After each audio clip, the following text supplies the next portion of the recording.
Then on Sports Central, we go over our next team prediction of this offseason, and it's going to be over the Tennessee Vols, one of the teams that broke through in the 2022 season as this team went 11-2 overall. This was one of the top teams in the SEC. This was a true national contender last season, and this team is very much on the rise as we look forward to 2023.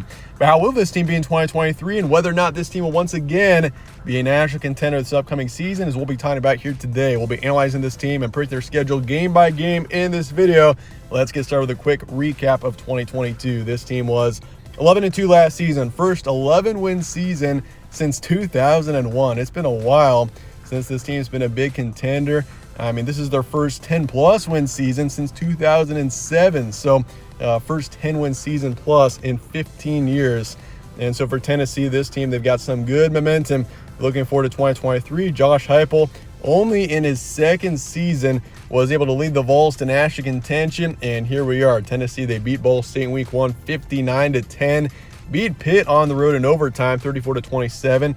I mean, let me remind you, Pitt going into that matchup was still considered a solid football team. They had made the New Year's Six in the 2021 season, and even in 2022, they were still a solid team. So that was an impressive win there on the road. They were dominant against Akron, beat Florida 38-33, took care of LSU on the road 40-13. This was really when we needed to start considering Tennessee as a potential contender in the SEC. I mean, going on the road to Baton Rouge, beating LSU 40-13, a solid football team. I mean, that was very impressive what they did there. And the very next week, the game that Vol fans are never going to forget. Alabama came to town. I mean, a huge matchup. Tennessee on fire. Alabama, one of the top teams in the country. You could say the top team in the country at the time. You can make an argument for that. And Tennessee won the game 52-49.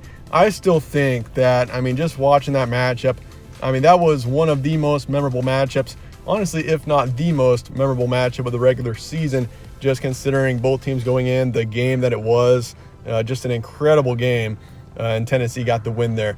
UT Martin beat them the next week and then beat Kentucky 44-6. This team was 8-0 heading into the Georgia matchup on the road, top-ranked team in the country, and I mean, they were on fire, and Georgia ended up getting the best of them in the end, 27-13.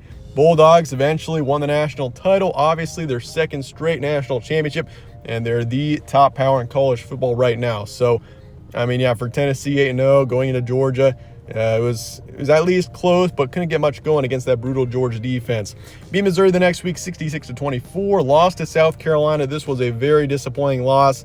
I mean, I don't really have to say much more. Lost the game 63-38, and then beat Vanderbilt 56-0 to finish out the regular season. So 11-2 was the final record after their win against Clemson, 31-14 in the Orange Bowl. And I mean, if they could have just won that South Carolina game, this team would have been in the college football playoff, obviously.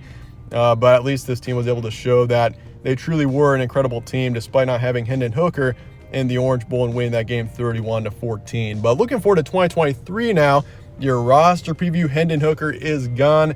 He is off to the NFL, and he had an incredible season for the Vols. I mean, that was really impressive. You consider at Virginia Tech, where he was before Tennessee, he was just a pretty average quarterback. For him to come into Tennessee and in his second season put up 3,100 yards, 27 touchdowns, only 2 interceptions. He only threw 2 picks in the 2022 season for a college quarterback. That is incredible. I mean, even in 2021, he only threw 3 interceptions, and so he does a really good job of not turning over the ball. And so for Joe Milton, who is the next quarterback up, Joe Milton, I mean, when he played last season, he looked, I mean, generally just as good as Hendon Hooker. He put up nearly 1,000 yards, 10 touchdowns, no interceptions, and a 65% completion rate. Hendon Hooker did have a 70% completion rate. But overall, I'm excited to see Joe Milton this season. I think he's going to be a quarterback that still brings tremendous potential to this team. I know Hendon Hooker had an outstanding season, but Joe Milton, I mean, the Michigan transfer, I mean, even at Michigan, he wasn't a huge standout, but I mean, both Hendon Hooker and Joe Milton, after making their transfers to Tennessee, both have really broken through. So I'm looking forward to seeing what Milton can do. The backfield looks really good. Jabari Small's coming back. Jalen Wright's coming back. They both combined for over 1,700 yards this past season and 25 touchdowns. So backfield looks great.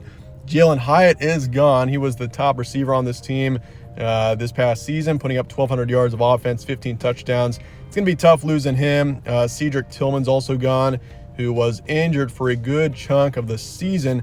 So you're losing two of your top wideouts, but there is some good depth in the receiving core. Brew McCoy coming back. Ramel Keaton is also coming back. Same with Squirrel White, who was the fifth wideout on the team. I mean, you look at this receiving core, tremendous depth last season. I mean, things are looking good despite losing Hyatt and Tillman as we look forward to 2023. You lose 3 on the offensive line, 1 defensive lineman, 2 linebackers, and 1 in the secondary. Defensively, things look pretty good, and returning production-wise, this team, especially considering I'm fairly confident in Joe Milton's ability to succeed, I think this team is, all signs point to this team being once again a national contender in 2023. So, I mean, we'll see what Joe Milton can do and whether or not this team can follow through with that. But I think all signs point to this team being once again a contender in 2023. Your transfer portal and recruiting, you do lose Taven Jackson, a backup quarterback to Indiana.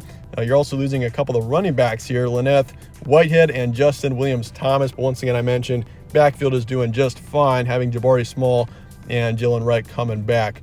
You also lose Lynn J. Dixon, who had a slight impact, but once again, I think the backfield is going to be okay. Walker Merrill is off to Wake Forest. Jimmy Holiday, receivers, off to Western Kentucky. So you're losing a couple of receivers, but you do bring in Dante Thornton. Keep an eye on him. He's coming in from Oregon. McAllen Castles is also coming in, tight end from UC Davis. And otherwise, you do bring in offensive tackle John Campbell. You lose a couple of offensive linemen in Savion Herring and RJ Perry. Carrick is coming in, offensive tackle from Texas. You bring in Omar Norman Lott, offensive lineman from Arizona State. Keenan Pilley, linebacker from BYU. You're losing Jawan Mitchell in the transfer portal, and Gabe Judy Lally. Keep an eye on him. He should have an immediate impact, defensive back from BYU. Recruiting-wise, this team is 10th in the country. They're 4th in the SEC, so the SEC, per usual, does have 4 teams in the top 10. And Tennessee, though, for 4 stars, they got 12 coming in. 3 stars, they've also got 12. So, I mean, things look really good for this team in the future. Recruiting-wise, looks great. The transfer portal, you do lose a couple of players, but generally, I mean, you consider Gabe Judy Lally. He should have an immediate impact. Pilley could as well from BYU. So those 2 BYU players, keep an eye on them. Yeah, things are looking good as we look forward to 2023. Future forecast meter, I do have this team at a 9 out of 10, pretty much saying I'm very confident this team has got a bright future. I mean, I rarely put a team at 10. I put Georgia at 10. That's honestly probably it for as far as it goes for teams. They'll put at 10. But Tennessee, this team has got a bright future. I see this team being a contender for years to come. I mean, 2023 already looks great. I mean, as long as Joe Milton follows through and this offense plays as well as it should, and defensively already things look good, I think this team has definitely got a bright future and definitely some great years coming up here. But that said, let's look at your schedule now going into next season. So you got Virginia in week 1. That is in a neutral location. But Virginia going into next season, don't have very high expectations for them. That game is in Nashville. Then you got Austin Peay in week 2. You got Florida on the road in week 3. First road game, and Gainesville can be a tough place to play, but Florida, I've got definitely some questions about them going into next season. UTSA coming to town after that, and then South Carolina, obviously the team that kind of ruined your hopes at the college football playoff last season, of the college football playoff, and you've got them to finish out September. You got your bye week, and then Texas A&M comes to town, kind of a wild card team in Texas A&M, then a huge game at Alabama in the 3rd week of October. And then you got Kentucky on the road. That's also a huge game coming up after your trip to Tuscaloosa. You got UConn to start November, Missouri on the road, Georgia home, and then Vanderbilt at home to finish out the regular season. So looking at your first 4 games here, Virginia, once again, we really don't expect too much out of them. You should take care of them. I think you win that game by, say, a good 3 touchdowns. I mean, the Cavaliers just, I thought they could have been really good in 2022. I mean, Brennan Armstrong, he was on the rise, but just didn't happen in Virginia. Now going into 2023, they've lost several of their key players. Don't expect too much out of them. Austin Peay, easy win. Florida on the road. Graham Mertz is their quarterback, it looks like. I just don't have too high of expectations for Florida. I think defensively they could be good, but offensively, it's going to be a struggle for the Gators. I see Tennessee winning that game, but with it being on the road in a tough location, I do want to say it's going to be a close game, but Tennessee gets the win in the end, and then UTSA, you take care of them. So 4-0 start to the season here for Tennessee, a solid start. You got South Carolina then coming to town. South Carolina could be a solid team, and considering the Gamecocks did get the best of Tennessee there at the end of last season, that was a road game. I do think, though, Tennessee this time around gets their revenge and they get the win, but it is going to be a close game. I think South Carolina hangs in there and makes it a close game. Texas A&M then after that, I think you get a solid win here against Texas A&M. So you start out the season 6-0. At this point, after your wins over South Carolina and Texas A&M, wouldn't be surprised to see Tennessee potentially as a top 5 team heading into the Alabama matchup, in which the Crimson Tide, I've got a couple of questions about them, mainly their quarterback situation. Is Milroe really that good? We'll see what happens with Alabama. But with it being on the road, I think the Crimson Tide at that point in the season should have warmed up, and they should be playing some pretty good ball. So I'm going to favor the Crimson Tide there. I'm going to take Alabama to win that matchup, and it's also in Tuscaloosa. So I'm going to favor Alabama. But I think Tennessee, with the momentum of last season, potentially they go into Alabama, and it's going to be a close game. I could see that being an incredible matchup, but give me Alabama in the end. And then Kentucky on the road. This is a winnable game here. Devin Leary going into Kentucky. They should still be a solid team this upcoming season. I think Kentucky steals one off of Tennessee. I think Tennessee this upcoming season should be overall slightly better than Kentucky. That's a game you can win. But on the road, after your loss to Alabama, I'm going to take Kentucky there. So 6-2 heading into November, still a solid season. UConn and Missouri.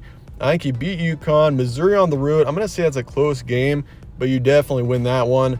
And then Georgia at home. This is a game where some are going to say, we got them at home, a huge matchup. We can beat them, and I totally think so as well. I think Tennessee could definitely win that matchup, but Georgia, just they are the team to beat in college football right now. They're reloading once again, and I wouldn't be surprised to see the Bulldogs once again in contention for what could be their 3rd straight national title. I'm going to take Georgia in that game, but a close one that's pretty much a 50-50 matchup. I honestly think you got a better chance of beating Georgia than Alabama this upcoming season, and especially with having them at home. And then Vanderbilt, take care of them, no problem to finish out the regular season. So I've got Tennessee at 9-3. You might say this is a bit of a disappointment, but I think a 9-3 season with the tough schedule that Tennessee has, I'd say this would be an outstanding season. I mean, look at the games that you're having to play into the SEC West. I mean, you got to play Texas A&M, you got to play Alabama, both of them really solid teams. So I mean, it's a tougher schedule for Tennessee, and I think 9-3 to 10-2 is definitely where I'd project Tennessee. And looking at our range going into next season, this is something we've introduced this off season, saying what range each team could be at. And I think the ceiling for Tennessee is 12-0. This team could very well go 12-0. The floor is 7-5, meaning that's the worst possible record that Tennessee could have this upcoming season.